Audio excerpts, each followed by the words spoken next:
Okay, great. I'd like to call this meeting to order. This is the meeting of the Seven Hills Zoning Board of Appeals meeting as June 10th, 2020. This is Chris Bruns speaking. Debbie, we call the roll. Barry Barowitz. Here. Chris Bruns. Here. Eric Aiken. Here. Ryan Midday.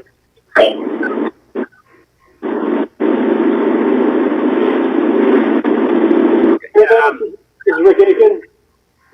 Have a motion from tonight's meeting? And Barry Barowitz, I'll second it. Okay, Chris Bruns speaking. Motion's been made to excuse Ryan Midday from the meeting. Debbie, please call the roll. Barry Barowitz. Yes. Rick Aiken. Yes. Chris Bruns. Yes. Yes, that motion has passed. Mr. Midday is excused from the meeting tonight. Before I begin, I'd just like to mention a few points. So I guess for all the meeting attendees on the call today or on the GoToMeeting platform, I'll ask that you please keep your phones on mute unless you are speaking. That will really help us reduce background noise and allow for a much more clear transmission. Also, prior to speaking time, please remember to state your name for the record every time you speak. Okay, tonight I'd like to recognize the following individuals who are in attendance. We have Christine Tobin, who is our legal counsel. She's here in an advisory position to the board. We also have Tila Lovell, who is our acting building commissioner, also here in an advisory position to the board. Finally, as our liaison to City Council, we have Councilman Tom Stipke. So thank you for joining, everybody, and welcome to the meeting. Okay, move on to some background. So this Board of Appeals is comprised of volunteer members with diverse professional backgrounds representing the wards of Seven Hills, and we're all residents of Seven Hills. All of our meetings are public, and audio from the meeting is recorded from microphones. Obviously, we're using this GoToMeeting platform today, and that information will be recorded as well. The minutes of which will be used to make minutes that's created to council for review and for permanent record. We do consider all the information and testimony presented during the meeting to create a harmony with the original purpose and the intent of the zoning code and the variance requests that have been brought before us so that public health, safety, morals, and general welfare may be secured and substantial justice done to all parties involved. Anything that is voted on tonight is not formally approved until it passes through City Council for final approval. Council holds the power to approve, amend, modify, or reverse any of the decisions made by this board. Council meetings are typically the second and fourth Tuesday of every month. Debbie, could you tell us when the next planned City Council meeting will be? Council meetings? Mr. Chairman, this is Christine Tobin. The next regular council meeting is June 23rd. Okay, June 23rd. So applicants sent tonight on the call, council would also review the information and officially rule on the variance on June 23rd. But I strongly recommend that you call City Hall in advance of that meeting to verify that your variance will be on that meeting's agenda. Applicants, you do have 1 year from the date that the variance is approved by City Council to obtain a building permit. After that 1 year, the variance is considered void, and you'll need to start the process over again. So some additional points. So obviously, as everybody knows, this hearing this evening is being held via teleconferencing and live streamed on YouTube in accordance with the amended substitute House Bill 197, effective March 27th of 2020. Any interested parties that would like to be heard on the subject of the public hearing will also have access to provide such input during the hearing by telephone. The telephone access number will be provided during the hearing at the time provided on the agenda at item 5. We'll get to that shortly for interested parties to be heard on the subject of the public hearing. Then at that time, the board will welcome any input on the subject matter of the variance from interested parties who may call in using telephone access number, which of course we'll provide at that time. And then just some final reminders. Please keep your phone or computer on mute if you're not speaking, and please prior to speaking for the first time, it's very important to state your full name and your address, and then thereafter, right prior to speaking, just state your name only. Okay, I believe that is all of some of the preliminary items thus far. Okay, so we'll move on to the minutes from our last meeting, which was on January 8th of 2020. It's been some time ago. So board members, have you read the minutes from January 8th, 2020? And if so, are there any corrections? And if not, may I have a motion to approve the meeting minutes of January 8th, 2020 as written? Yeah, Mr. Chairman, it's Gary Barwitz. I'd like to approve the meetings as written. Great. And second? This is Rick Aiken. I will second. Okay, yep. Chris Brunn speaking. Motion's been made to approve the minutes from January 8th, 2020 as written. Debbie, will you please call the roll? Barowitz, Yes. Bruns, Yes. Aiken. Yes. Okay, Chris Brunn speaking. Those minutes have been approved as written. Thank you.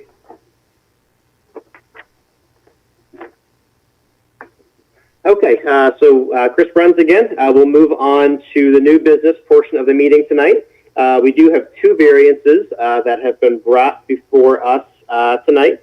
The first variance is by a Mr. Anthony Toth of 4505 East Sprague Road.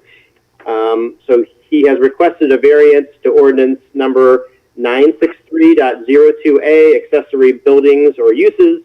The proposed addition to the existing garage will cause the attached garage to exceed the allowable 45% of the main structure. It appears that we exceed that by about 100 square feet. So that's one variance request, as well as a second variance to ordinance number 1106.02C to allow the new driveway pad turnaround to be 0 inches from the side yard lot line. There's typically a 5-foot requirement for that. Okay, so I'll first just start with some statements about that, and then after I get through these points, we'll ask Mr. Toth to give some testimony here tonight. So for everybody, we are in receipt of Mr. Toth's application for variance, RE garage size, and the paperwork provided to the board with the application. That is 7 pages. We've got 3 pages or drawings, 8.5 by 11, and then one drawing of 11 by 17. We are also in receipt of your application for variance, RE the driveway and turnaround, and the paperwork provided to the board with the application. That's an 8-page application, 3 of which are drawings. There's one 8.5 by 11 drawing and 2 11 by 17 drawings. And then finally, we are in receipt of the 5 photos that you emailed the Planning Commission Secretary on June 5th, 2020, and we will mark them collectively as Exhibit B, consisting of 5 photos. So we do have that paperwork in front of us right now. Okay, so Mr. Toth, if you are in attendance, if you could please obviously unmute your phone, then if you can give us your name and address, and then if you could please just summarize your variance request for us tonight.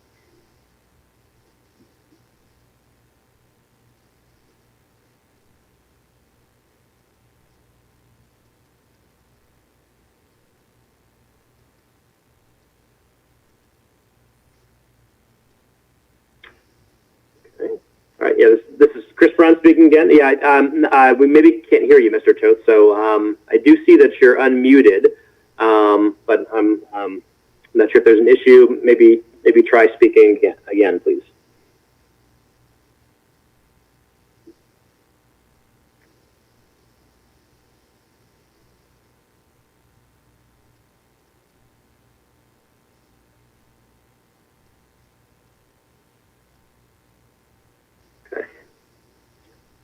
Yeah, sorry, Chris Bruns again.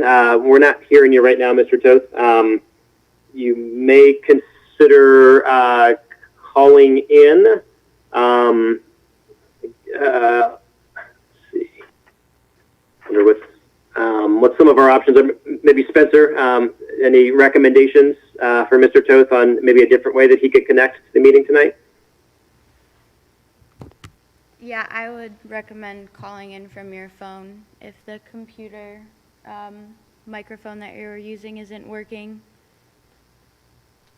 Okay. And which number? This is Chris Bruns. Which number, Spencer? Should you just call in the 57 Yeah, the 571 Mr. Chairman? number and then the access code. Okay. Go ahead, Christine. Mr. Chairman, this is Christine Tobin. That number and access code are on your sheet for tonight's meeting at the bottom in yellow. Okay. Or on that email. Oh, okay, great.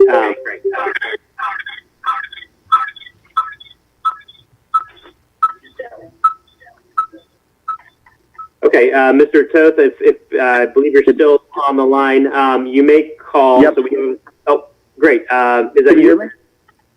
This is me. Yes, I can hear you, sir. Great. Glad you're able to connect with us. Okay, yeah, so if you could please start by giving us your name and address, and if you could walk us through your variant, sir. Sorry for this. Technology is great. Anthony Toth, 4505 East Sprague Road. I've lived here almost 20 years, and my kids are getting older, and we need more garage space. So I've looked at placing a garage in front of my current garage with a side entry garage door. Putting the entry in front would create me having to pretty much redo my entire driveway and new base and everything else. There's some grading issues as well. So I'd like to keep the turn-in driveway. Reducing the size to get under that 100 square feet pretty much leaves me with the same small 19 by 20 garage that I have currently. And as soon as I put in a snowblower or a workbench, it becomes a one-car garage because there's just not enough room. So that's what I'm proposing. The old garage space, I'll take down the double door and put in a single door and then use that other space for workspace or shed space and possibly a third car as my kids get older.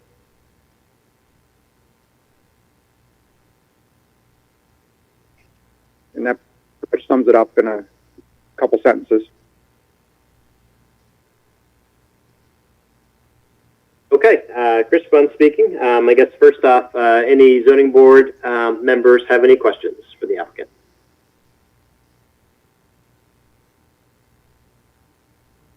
Mr. Chairman, this is Rick Aiken. This is more of a procedural thing. Does Mr. Toth need to be sworn in? Yes, Chris Bruns speaking. Yes, that was my omission. Apologies for skipping that. So thank you. Mr. Toth, I'm going to ask you right now if I can swear you in. So I did miss that, and my apologies. Okay, so Mr. Toth, if you can raise your right hand and affirm the following statement. Do you solemnly swear and affirm that the testimony that you give in the matter being heard before the Zoning Board of Appeals will be the truth, the whole truth, nothing but the truth, as you may answer to God? If so, then please answer yes. Yes. Okay, thank you, sir. And again, my apologies for that omission. Mr. Chairman, this is Rick Aiken again. Yes. I was out there at the property today. Mr. Toth hosted me, and I appreciate that, your time, Mr. Toth. I know there's some, I know we're going to address this, but there's some, the neighbor had some issues, or not issues, they just he's not opposed to it, but he had some requests, I guess. One is a survey be conducted to make sure that if we are going up close to or right next to the lot line, that it's accurate. Two, there's, I guess, he had some concern with the drainage, which I believe will be taken care of by Mr. Lovell when he looks at the site plan and make sure the drainage is adequate. But the building commissioner, correct me if I'm wrong with that. And I can't remember the third point. Does anyone have that letter in front of me? I could not find it. Sorry. Yeah, Chris Bunn speaking. Yeah, I do have that. I guess Rick Aiken is referring to. It was a letter by Thomas P. Sandor and Ann Saraday. They do. I'll just maybe read the entire letter into a record. Good day. My neighbor at 4505 East Sprague has applied for a building variance. I understand to extend his garage forward, keep a side opening, and change his driveway forward, extending into the front lot line alongside our lot without any setback.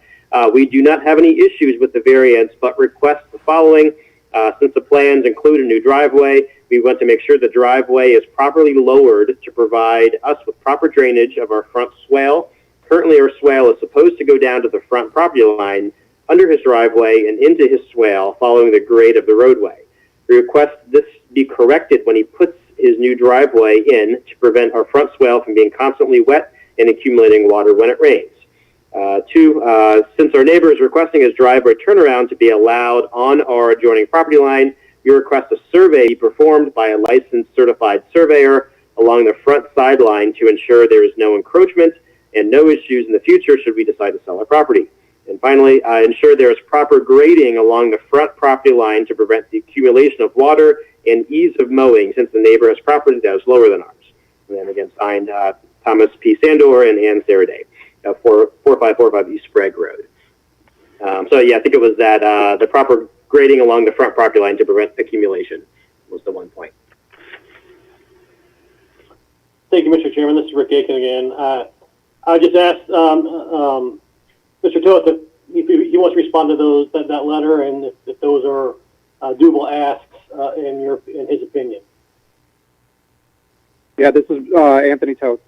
I have no problem with that. I would also like to make sure that my concrete does not go onto their property for future problems. And also, yeah, I'm pretty sure my culvert pipe at my drive is clogged a little bit as well. So we'll make sure it's pitched properly and that we get the proper drainage.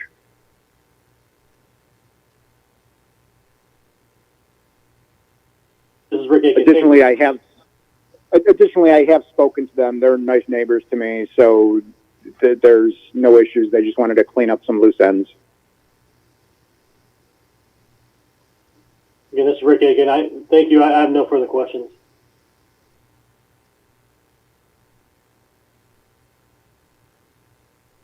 All right, Chris Brown speaking. Any other questions? No, this is Gary Barwatz. No, I have no other questions either.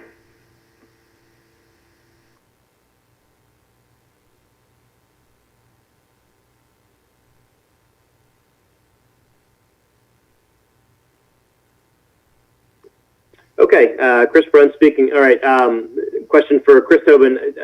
Would now be the right time to open it up for the input, or should we wait for the second variance to be heard before we open up for telephone input? Mr. Chairman, this is Christine Tobin. I think you're right. I think you may want to go ahead and ask for any interested parties that wish to be heard on this variance to come on the line at this time. Okay, great. Thank you. Okay, all right, Chris Brown speaking. Okay, so I will now provide the telephone access number for interested parties who would like to be heard on the subject matter of this variance. Again, this is by applicant Anthony Toth. So the telephone number is 1-571-317-3112. Again, 1-571-317-3112, and access code 570-481-429. Again, access code 570-481-429. Okay, and I believe we'll wait for a few minutes if any callers would like to join.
Okay, Chris Bunn speaking. Have there been any interested parties that have called in the last few minutes?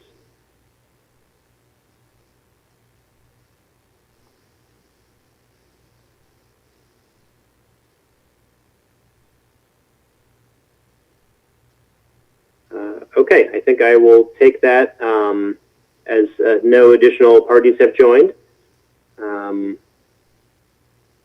Okay. All right. Chris Tobin, was that sufficient time, I think, to allow people to join? Yes, I believe so. This is Christine Tobin. Yes, Chairman. Okay, thank you very much. Chris Bruns again. Okay, actually, I did have one question for the applicants, and it's more in relation to the second request about the driveway and the property line. So there is a requirement in our current ordinance that, and I'll just read the ordinance, that driveways closer to a lot line than 10 feet shall be tapered from the outside edge to the center line to form a V. This V shall run the full length of the driveway. Minimum taper should be 1/8 inch per foot. In lieu of a V, the building commissioner may authorize installation of a curb at least 4 inches wide and 4 inches high in the edge of the driveway to control and direct the flow of water. And unless I'm mistaken, I didn't see that addressed in your variance. So I guess can you discuss that, applicant? Are you planning to install that V or curb on your driveway? Do you mean that you want the edges of the driveway to taper to the center and then down so that the water runs down? Yeah, Chris, yeah, I believe that's the intent. And maybe building commissioner, if you could offer any clarification on that too. That would be Tila Lauber, acting building commissioner. That would be, as read, the intent of that section of the code. However, I have looked at that site, the photographs that Mr. Toth gave us, and I've looked at it in an aerial viewpoint from Google Maps. It appears that the entire property seems to already run, in terms of water, runs toward the street and toward the ditch that is along the street. So we probably, and Mr. Toth had indicated on his drawings that his intent is for the water to come across from standing in the street from right to left. So in lieu of a V, I think that directing the pitch onto his own property is acceptable. Mr. Chairman. This is Anthony Toth. Okay, yeah, Ms. Lavelle, that's exactly correct. Everything, my driveway is completely pitched to the west, and the water flows into my yard, and then subsequently to my neighbor to the west, where there's a catch basin in the middle of his yard. And I intend to keep that same pitch. All right. Mr. Chairman, this is Rick Aiken. I'll just concur with both Mr. Lovell and the homeowner that I was out there today, and it does go that way. So I agree. Maybe putting it into motion that grade the driveway per approval of the building commissioner as appropriate, or something along those lines. Because I agree, V does not make sense here because everything is sloping into his yard, and that's the direction of the catch basin. So if the building commissioner and the homeowner are comfortable with that, I think that makes the most sense to me, at least. Okay, Chris Bruns, yeah, I agree with that as well.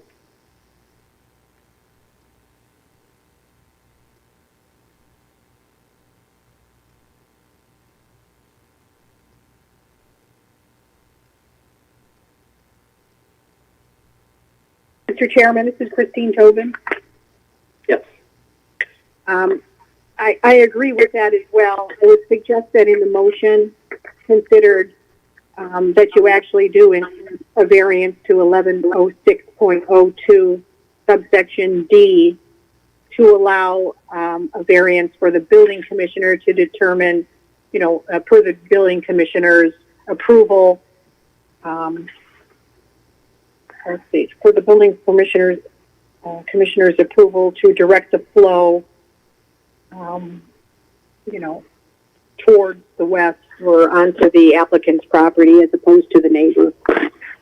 Technically a variance. Okay, Chris Bruns, yeah, I agree with that as well.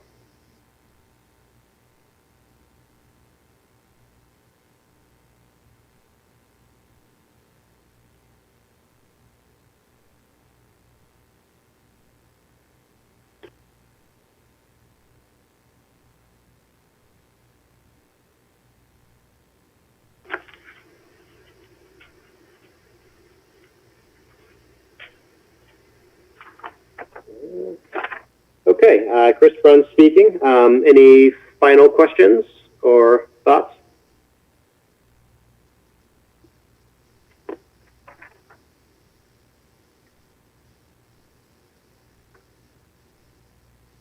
Okay, I'd like to move on and just read off some factors that are often taken into consideration by the Board of Zoning Appeals for granting a variance. So these factors, and I'll offer my thoughts. I'll ask that my fellow zoning board members offer thoughts as well for each of these factors. So the first is whether the property in question will yield a reasonable return, or whether there could be any beneficial use of the property without the variance. I think it's clear that the property has significant value right now, quite a bit of beneficial use. But I do agree with the spirit of the applicants. I understand the intent around increasing garage space, and maybe increasing space for storage of tools and toys and all the things that one has to store in their garage.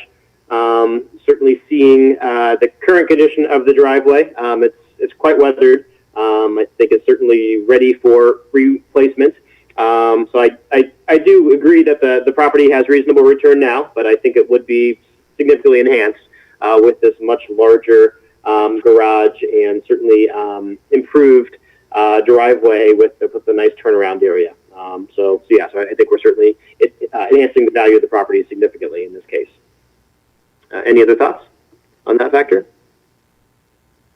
Mr. Chairman, this is Rick Aiken. I concur with that, and the fact that the replacement driveway, even though it's going to be up against the property line, the current driveway is currently up against the property line as is. So it's not really changing the situation. It's really just improving a deteriorating driveway and giving him more space.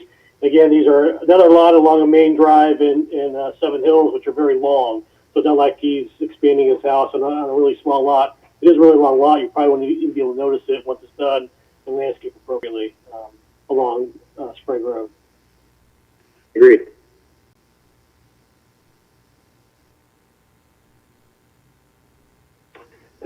Okay, great. Next factor, Chris Bruns speaking. If the variance is substantial, a large extent of size, area, or distance, I don't consider these substantial in this case. Looking at the size of the new proposed garage in relation to the existing structure, we're not significantly above 45%. I think to my calculations, maybe we were about 48%. So I don't consider that substantial. And again, as Mr. Aiken said, it's the driveway is not expanding much, and I think the increased width is certainly justified and has a functional purpose in this case. I don't consider it a large extent, or at least an overly onerous, a large amount of size. Any other thoughts on that? And Mr. Chairman, this is Rick Aiken again. I think it's above the percentage because the house is actually a fairly small house. So the garage itself isn't all that outrageous considering some of the other ones we've approved and some of the ones that are going in bigger houses. So because they're 2,000 square foot, that really puts them up against that 45% limit. Where really what he's proposing is not it's a, most would consider a normal size garage, or maybe a 3-car garage that you get in a new home nowadays. Agreed.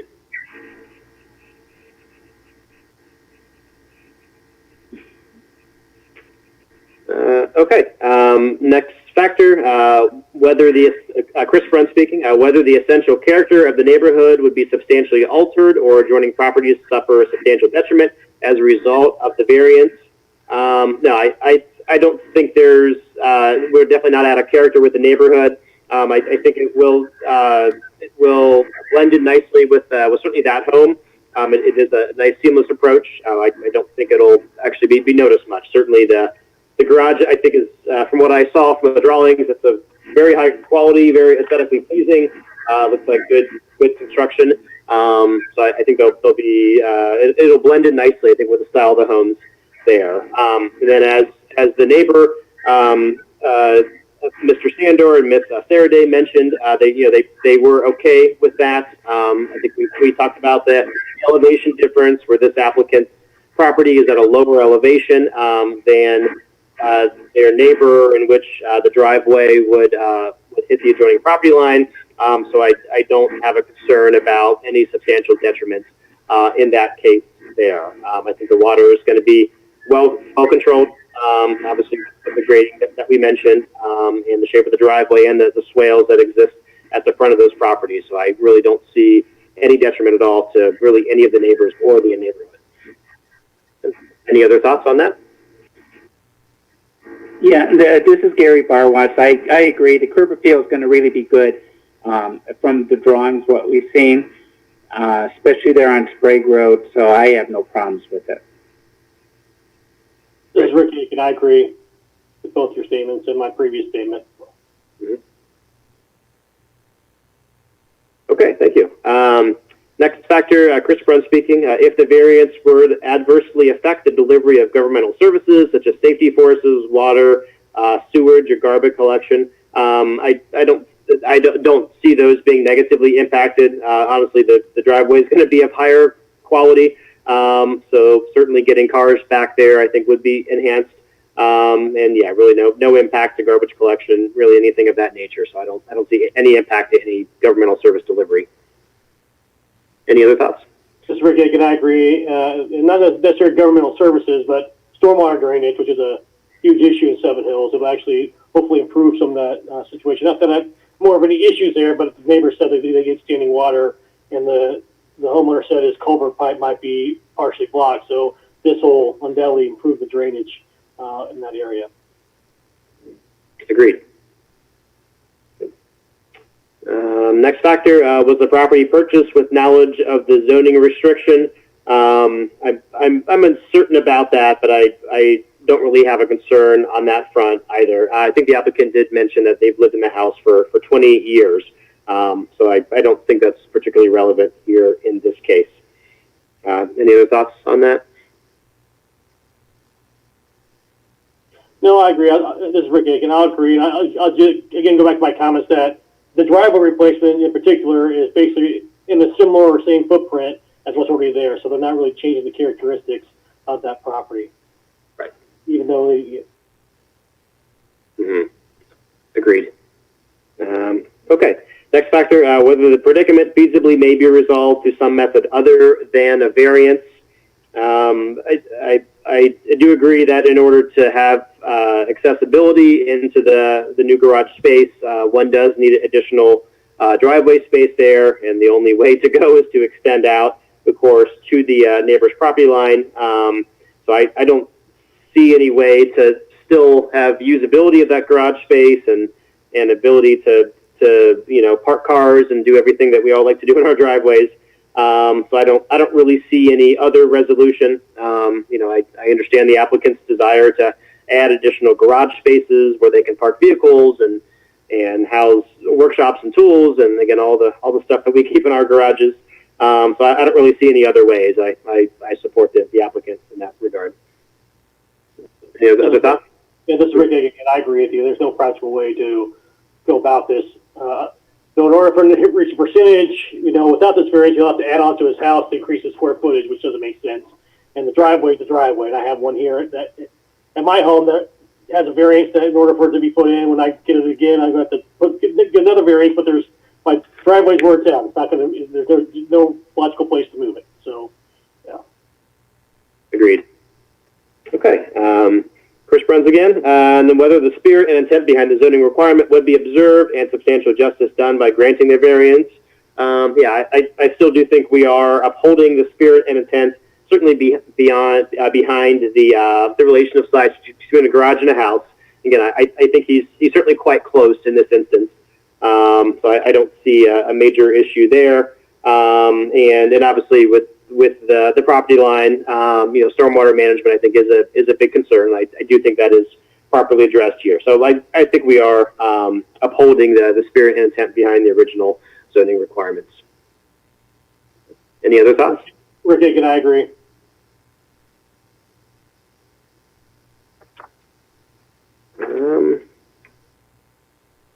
Okay, great. Well, I think if there's nothing further, we'd like to move on. Now, I believe we'll have 3 variance requests. So we've got the 2, I think, that are written for us here, obviously about the size of the garage and the zero clearance on the property line, and then we'll have a new variance request. Maybe I'll propose language, and if others can feel free to add additions or correct me. So I think the final variance that addresses the lack of the V will be, a variance to ordinance 1106-02, section D, to allow for building commissioner approval for grading to direct water westward on the applicant's property. Does that capture, I think, what our collective thought was, or were there any recommended changes to that? Chris, this is Gary again.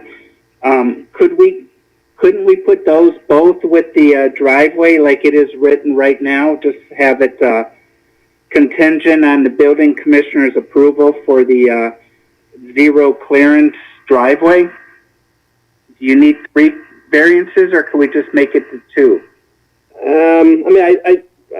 I could be open to either. I think we do need to obviously mention that that there's a variance that would not require the V or the curb to be put in place. I don't know. Ms. Tobin, do you have any on that? Yes, this is Christine Tobin. My suggestion would be as follows. You have the 2 suggested motions. The first one with regard to the garage would remain the same, right?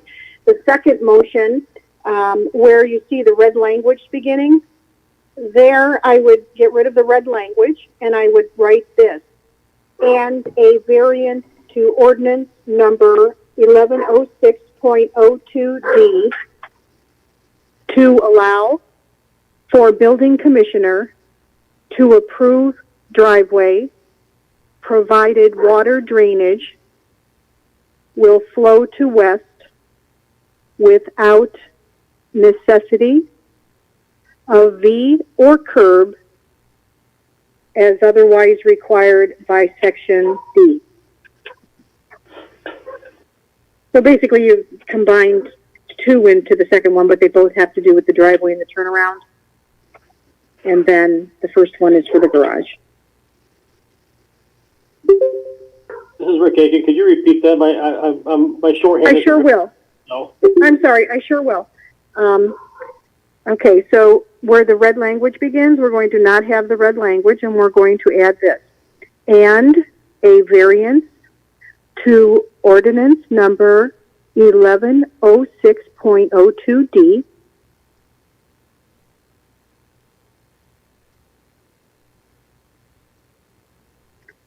to allow for building commissioner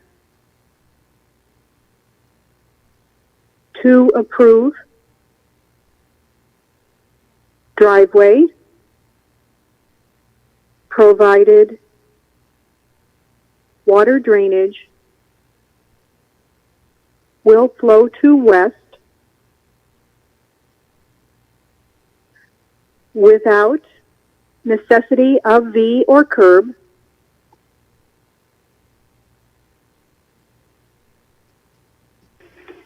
as otherwise required by Section D.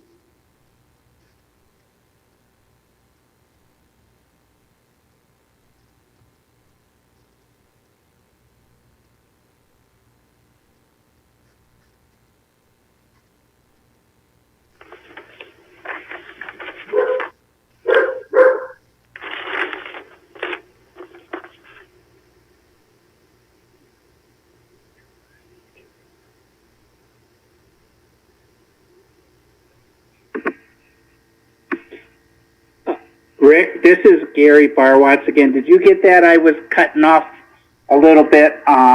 Would you be able to read that?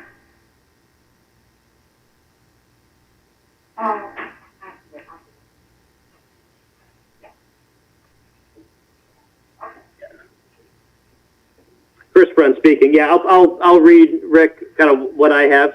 I was muted, Oh, sorry. okay. Go ahead. Okay. Okay, yeah, I'll kind of read what I have, and maybe you can just confirm that matches. You know, obviously the last variance and a variance to ordinance number 110602D to allow for building commissioner to approve driveway, provided that water drainage will flow to west without necessity of V or curb as otherwise required by Section D. So does that match, Rick, what you have?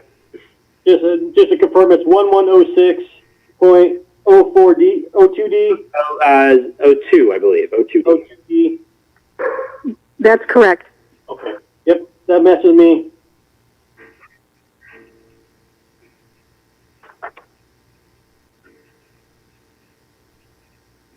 Okay, excellent. Chris Brunt speaking. Okay, I guess I have a motion, please?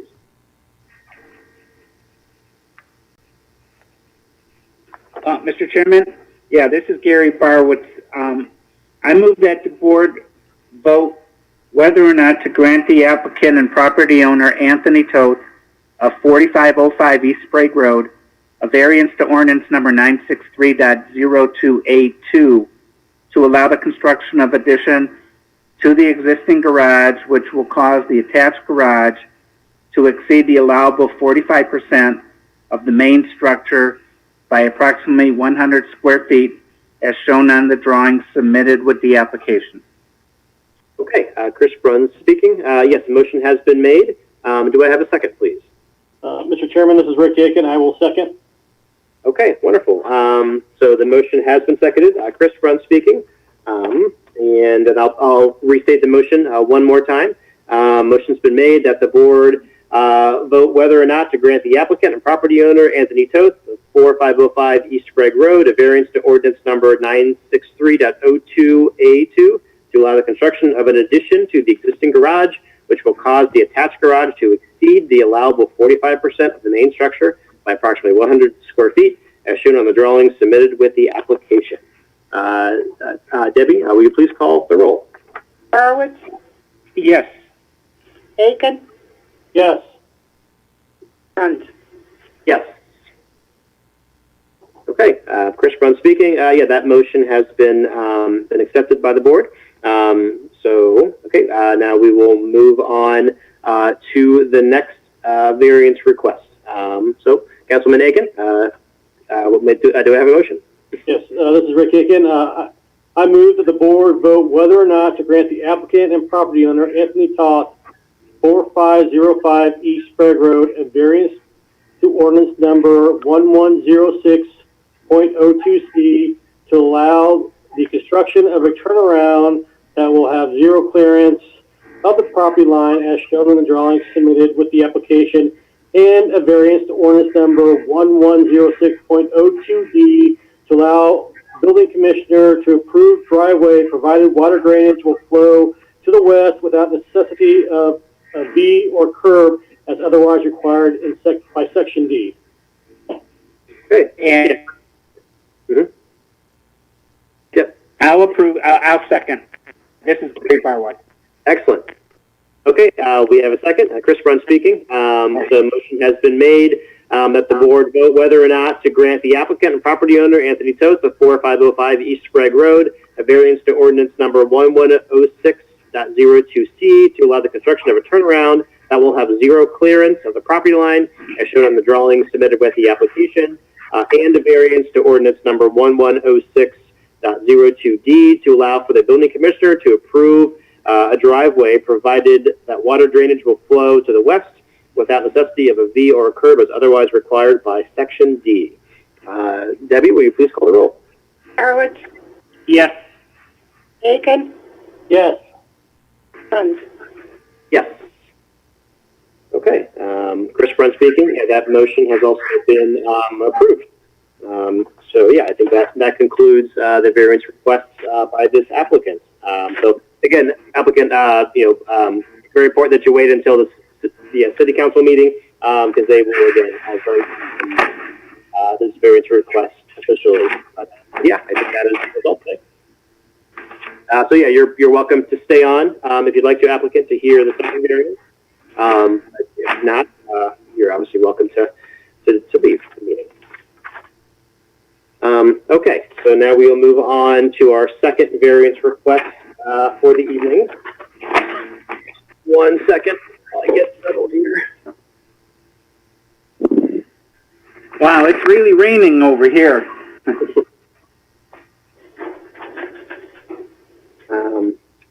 Okay, so Chris Brunt speaking. So we do have a variance request from a Keith Ducombe from 66 Skyview Drive. He has requested a variance to code 997.03A, obstruction to view. I'll go ahead and read that code just for clarity. It says, no wall, fence, trellis, or other type structure shall be constructed or maintained between the rear yard building line and the street line in any lot in any use district in the city. In residential use districts where a side door exists, such fence is permitted to proceed forward to the door by a maximum distance of 5 feet. And the applicant has requested that a 6-foot-high privacy fence go all the way to his front building line. So before I ask you for your statements, I'll just read the information that we have already received thus far. So we have received your application for the variance and paperwork submitted with the application, consisting of 6 pages, 2 of which are drawings of 8.5 by 11. And we are also in receipt of photos with a cover sheet you provided to the Planning Commission Secretary in advance of this hearing, consisting of the cover sheet and 7 pages of photos. The photos have been marked as exhibits 1A, 1B, 2A, 2B, 3A, 3B, and 4AB. So we do have those documents in our possession. So with that being said, I'll ask the applicant, Mr. Keith Ducombe, to please state his name and address, and then walk us through your variance request, please, sir. Okay, can everyone hear me? Yes. Yes. Okay, my name's Keith Ducombe. I live on 66 Skyview Drive. Order, you need to swear him in again. Yep, I was going to pause it. Okay, yep, sir. If you can just wait 1 second, I'm going to swear you in, and then we can proceed. Okay. So, applicant, please raise your right hand and affirm the following statement. This is Chris Brunt speaking. Do you solemnly swear and affirm that the testimony that you give in the matter being heard before the Zoning Board of Appeals will be the truth, the whole truth, and nothing but the truth, as you may answer to God? If so, then please answer yes. Yes. Okay. Thank you, sir. Yep, you may continue. Again, my name is Keith. Okay. Again, my name is Keith Ducombe. I live on 66 Skyview Drive. This summer will be my 3rd year at this residence. When we first moved into this residence, the appeal to it was kind of an isolated property. It was quiet. Last year, the adjacent homeowner, which would be SL27 if you have your survey in front of you, or 30 Skyview, had moved in, and he had different plans with his property. He removed all the woodland, the trees, shrubs, everything pretty much around that lot, which exposes 66 Skyview. That being said, what I would like to do is extend that fence, again, 28 feet is the total linear distance from the rear of the building to the front of the building. This is going to serve two purposes. Again, like I said, I want to kind of recreate that isolation. So along with that fence is going to be trees and shrubs on my lot. If you look at, if you have those sheets in front of you that I have labeled 1A and 1B, 2A, 2B, those are the same vantage points taken before and after the woodland was removed. And you can see in that those pictures how it exposes, again, my property. If you guys need a second to look at that, let me know. If you go to 4A, 4B, that's an aerial image. That's of 30 Skyview. Where it's labeled 4A, 4B, if you orientate the map, that'll be west. Where it says Google Earth will be north. To the east, you can see that's the start of the west side of my house. That's where the master bedroom is, and that's where the spare bedroom is. Again, my intent, outside of recreating that privacy, is to cut down on the noise that was increased by the removal of all the shrubbery from Broadview, up and down Broadview. It just created a bunch of noise. There's also more traffic out of that home. There used to be a single resident there, very minimal traffic. There's more traffic there now. So with, I believe, a double-sided tongue and groove fence, 6 feet high along that wall, should reduce some noise coming into that master bedroom. Again, you should have the original sketch. If you cut 10 feet from the home, it was surveyed, so I know where the pins are, where the property line runs. On the west side and the south side.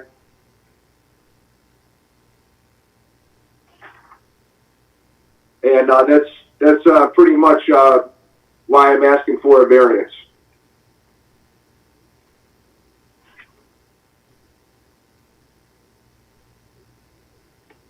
Okay, thank you. Chris Brunt speaking. Any questions from the board members?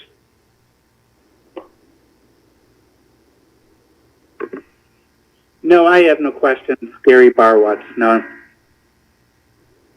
Rick Aiken here. I have no questions. Okay, Chris Brunt speaking again. Yeah, I also do not have any questions. I think we'll move on to open up the meeting to interested parties calling in. Again, if there's any interested parties who would like to have their voice heard on this matter, you can call the following number. It's 1-571-317-3112. Again, 1-571-317-3112, and access code 570-481-429. Again, 570-481-429. So we'll pause for a few minutes to allow any individuals to call in. If you do want to call in, please remember to keep your phones on mute. Please wait to be recognized by myself, the chairman, or other board members before speaking. And then prior to speaking for the first time, ask that you state your name and address. And then every time speaking thereafter, just state your name. So we'll now pause for a few minutes to allow any interested members to join the meeting.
Okay, Chris Brunn speaking. So have there been any interested parties that have called in the last few minutes? If so, please say yes.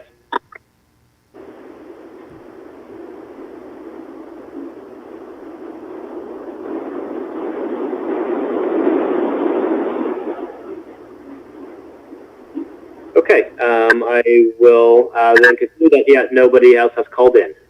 So I believe we can proceed to evaluate some of the factors that we do consider in these matters. Again, I'll read these off, give my personal thoughts, and then ask the board members to weigh in as well. So the first question is whether the property in question will yield a reasonable return, or whether there can be beneficial use of the property without the variance. I think there's return now, but I agree with the applicant's intent here to decrease some of the noise in the backyard, potentially in a bedroom. So I think certainly the usability and comfort and peaceful enjoyment of the property will be increased with that fence being installed. So I think that certainly the usability of the property will be enhanced in this case. Any other thoughts?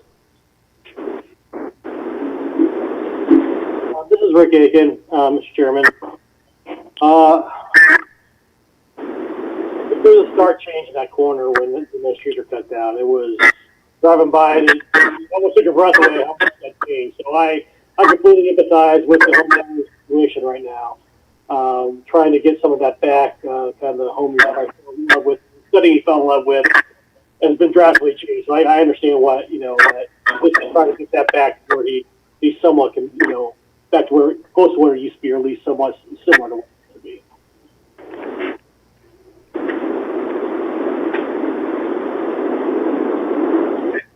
Thank you. Yeah, Chris Brunn speaking. Yeah, I agree with that. Moving on, if the variance is substantial to a large extent of size, area, or distance, I think the variance in this case, it's not insubstantial. We do have, I'm not even certain of the distance here. I guess we're going to be 24 feet forward. That is not insignificant, but I think with how it'll sit here, I really don't have a concern with that amount of distance forward of the rear building line. So it's not an insignificant distance, but I think it's certainly justified to achieve the aim of enjoyment of the bedroom that the applicant stated. Any other thoughts there? Chris, this is Gary Barwatz. I think I don't see a problem with it because of the way the house and his neighbor's house is situated. If it was in a different development and it was wide open, I might have a problem. But the way the house is right now, I could see why the homeowner wants to do what he's doing. So I don't see a problem. Mr. Chairman, this is Rick Aiken. This is one of those weird situations where the applicant's side yard is in his backyard. So if the neighbor were coming to Seven Hills to ask for the entire length of their backyard beyond the 28-foot variance towards a side view, they would not need a variance. They can install that now for their backyard and property line. Or he has to come to this because it's part of the variance. So I really don't see an issue with this. I agree with Gary that given, I was out there today looking at it, you're not going to see that fence from that road because it's well elevated by the side view. It's not even going to impact. Nobody's even going to know it's there. I mean, besides the neighbor right next door. So I really have no issue. And again, if his neighbor at 30 Skyview want to put a fence all the way across his side yard line, he could because that's technically his backyard. So it's not really an issue for me. Great. Yeah, if everyone who's not speaking can maybe could turn their phones or computers on mute too. I hear some background noise. This is Chris Brunn speaking. Very good. Okay, we'll move on. Whether the essential character of the neighborhood would be substantially altered or adjoining properties suffer substantial detriment as a result of this variance. I don't think either of those. I don't see any detriment.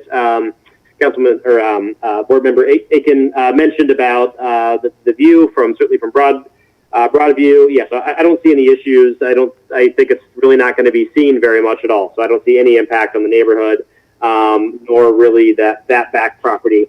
So yeah, I don't have any concerns with that. Any other thoughts? Rick Aiken, I agree.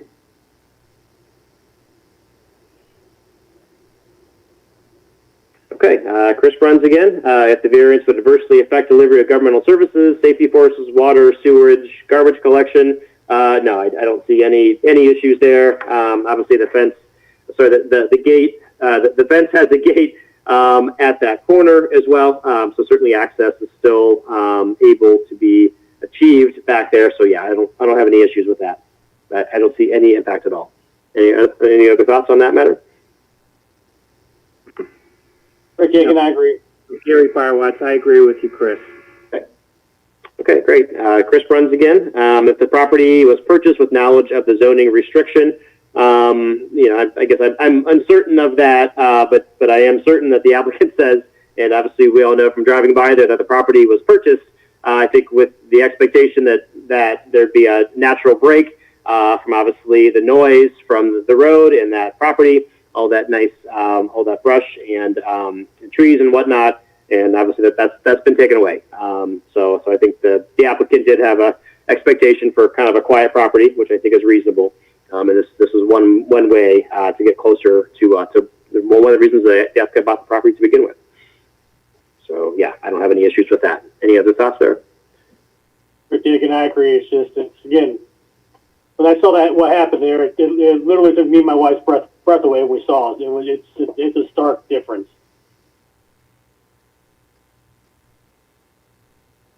Okay, Chris Bruns, whether the predicament feasibly may be resolved through some method other than a variance. No, I don't see any other way to resolve this. I think a fence is the only way, and a fence obviously with positioning that he's asked for to allow some noise break from that bedroom.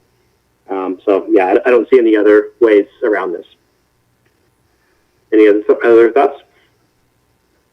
This is Rick Aiken. The applicant did say that he's also going to plant vegetation, so I think the combination of the two will help alleviate at least some of the issues that have been caused by the neighboring property owners' deforestation.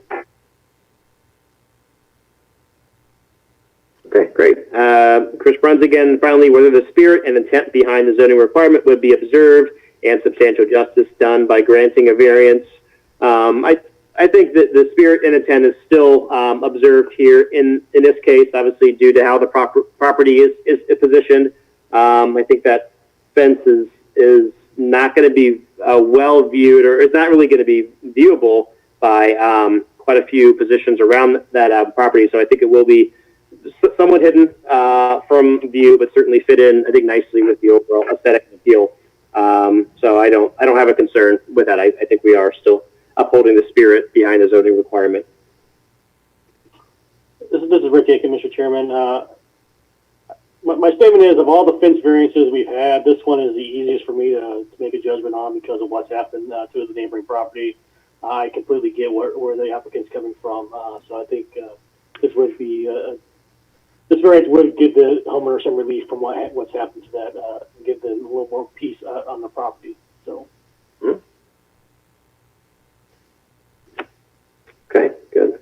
Any final thoughts from the board members?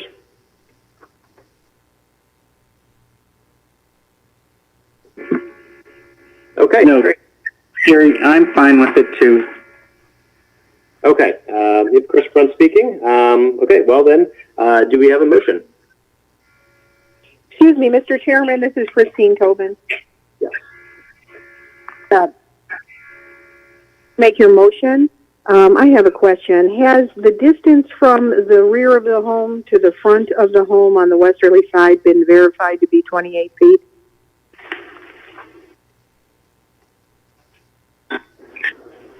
Hello, this is Keith. Do we know the distance? Yes. Yes, sir. Yes. Go ahead, Mr. DeCumbie.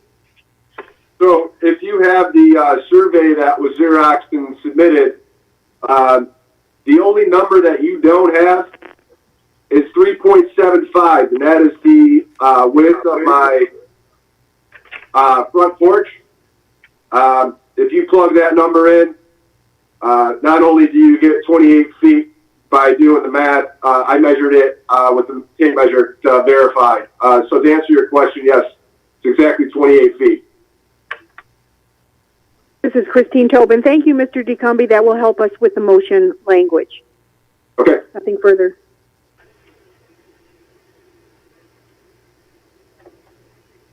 Okay, Chris Bruns again. So do we have a motion, please?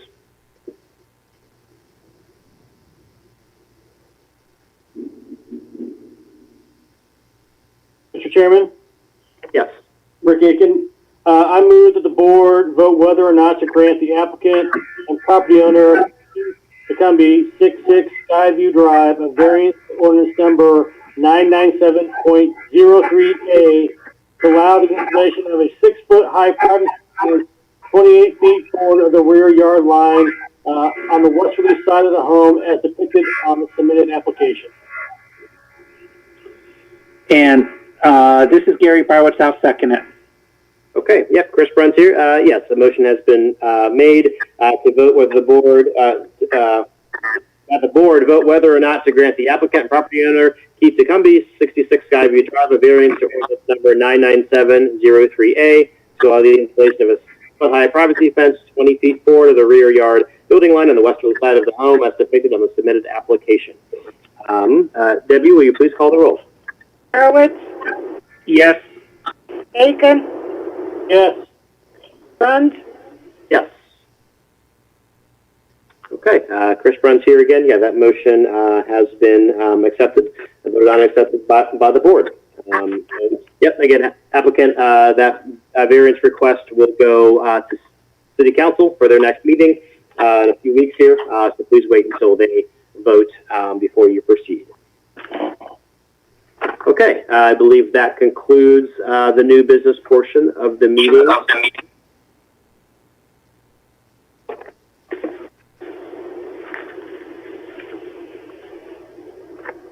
Okay, just 1 second, please.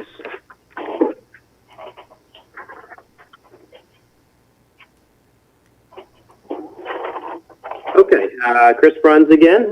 So we'll move on to our next to the communications section. Our next meeting is scheduled for, I don't have that date, I believe it's the second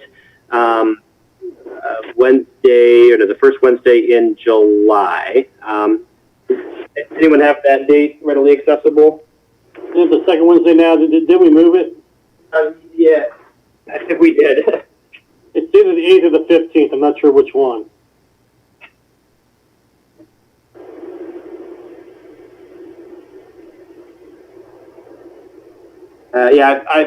Chris Bruns here. I have, Wednesday, July 15th is what I have in my notes for the next meeting. Debbie, are you aware of any variance requests that have been received for that meeting? nothing as of now. Okay. This is Councilman Snitsky. The second Wednesday in July is July 8th. Oh. Okay. The 15th is the third Wednesday, so I'm not sure. I just want to, if you can be sure, I guess. We now follow the planning commission meeting, so when's that, right? Or are we a week after that? Generally, the planning commission is the week after the zoning, but I don't have a calendar. We're not getting calendars, and we wouldn't have a calendar for July yet anyway. But I just wanted to clarify the dates. I don't know when the planning meeting is. Usually, it's the week after zoning. We changed that this year. Let me look. The 8th is the planning commission. The 15th is the ours, and I'm running. Power's going out of my house. So the planning's the 8th, July 8th, and then our zoning's the 15th, according to the Seven Hills website.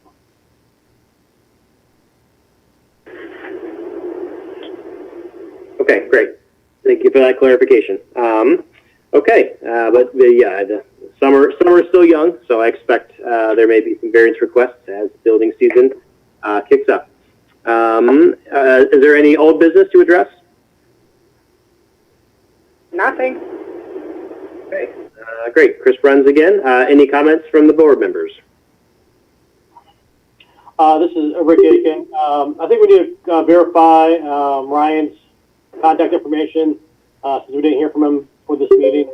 That's my only, because like I said, every time I send an email in response to the meeting, I got kicked back to me. So if no one's heard from him, we should probably follow up on that. Chris Bruns, yeah, I agree. Yeah, we'll work to contact him for the next meeting. And yeah, I believe we do still have an opening on our zoning board of appeals. I don't know, Debbie, are you aware of any nominations or any interest from any Seven Hills residents? Terry does not have anything in this packet. Is anybody interested? Well, I won't take that personally, but I hope somebody does express interest. Well, we could put Terry on the board.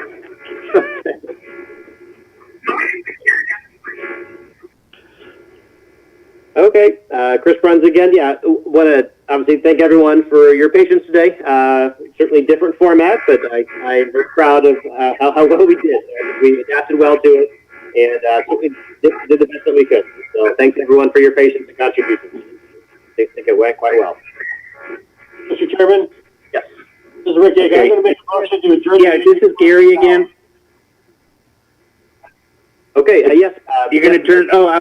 Motions are made to adjourn. Can I have a second, please? I'll second it. Gary will second it.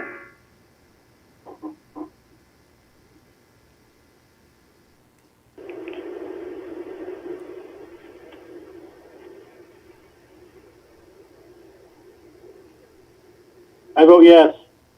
Okay. Okay, Gary Barowitz, Yeah, me. Bruns, Yeah. Aiken. Yes.